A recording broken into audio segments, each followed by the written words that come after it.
Jaipur literature festival में अपनी प्रस्तुति देने आए प्रसिद्ध नगाड़ा वादक नाथूलाल सोलंकी ने दूरदर्शन से विशेष बातचीत कर राजस्थानी संगीत को लेकर विचार साझा किए।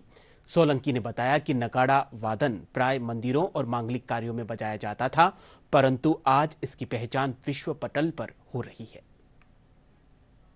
हमारे साथ में हैं विश्वविख्यात नगाड़ा वादक नाथूलाल सोलंकी जी। आज राजस्थानी संगीत और वाद्य यंत्रों को विश्व पटल तक पहुंचाया जा रहा है, जिसमें से एक नाथूलाल सोलंकी जी का भी नाम आता है। राजस्थानी संगीत में नगाड़ा वादन एक विशेष महत्वता रखता है। आज बात करते हैं कि सर, जिस प्रकार राजस्थानी संगीत में अनेक वाद्य यंत्र हैं जो इतने समय तक जिनको लोग नहीं जानते थे, आज विश्व पटल पे आप जैसे कलाकारों की वजह से विश्व पटल पे उनकी पहचान बन रही है। क्या लगता है इतने समय तक क्या कारण रहे कि इतने समय तक इन वाद्य यंत्रों को जाना नहीं गया?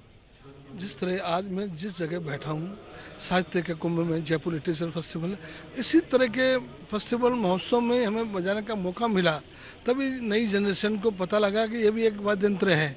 उसी तरह हम राजस्थान के जितने भी कला और क्षेत्रों के विधाएँ हमारे पास है, उनको इसी तरह फेस्टिवल में, महोत्सव में बजाने का मौका मिलता है, तो आने वाली पीढ़ी को भी पता लगता है कि हमारे राजस्थान का संगीत कितना बहुत उमंग है कि जिससे सुनते ही लोग आनंद मुक्त हो जाते हैं।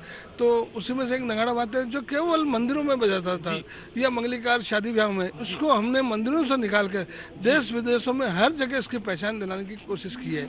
आज हम देखते हैं नाथूलाल जी की जो युवा है वो भी, जिस प्रकार आप अनेक प्रशिक्षण सेशंस भी लेते हैं नगाड़े वादन के, तो युवा है वो बढ़ चढ़कर नगाड़ा वादन सहित अन्य वाद्य यंत्रों को सीखना चाहता है।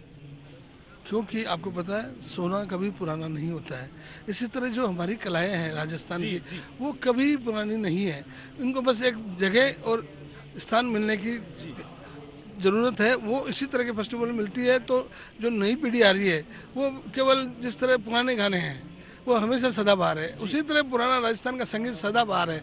इसको कभी भी गाया बजाया जाता है तो हर व्यक्ति, हर उम्र के लोगों को ये पसंद आता है। तो आने वाली पीढ़ी भी अब चाहती है कि मैं भी नगाड़ा सीखूं, मैं भी मोरचंग सीखूं, मैं भी खड़ताल सीखूं, मैं भी भपंग सीखूं।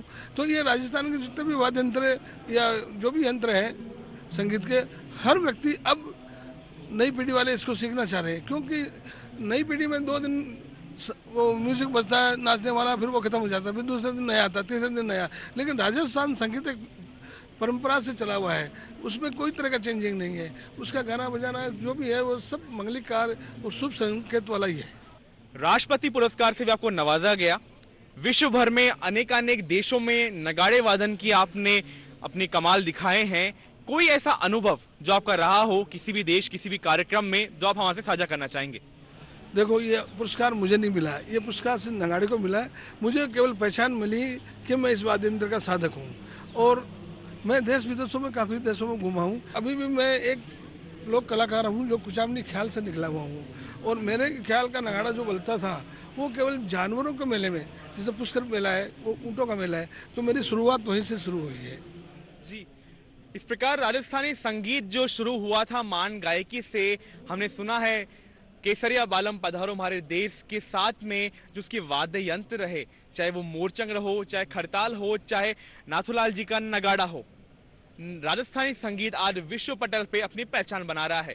कैमरामैन हनुमान के साथ में लक्ष्य आर्य, डीडी न्यूज़ जयपुर।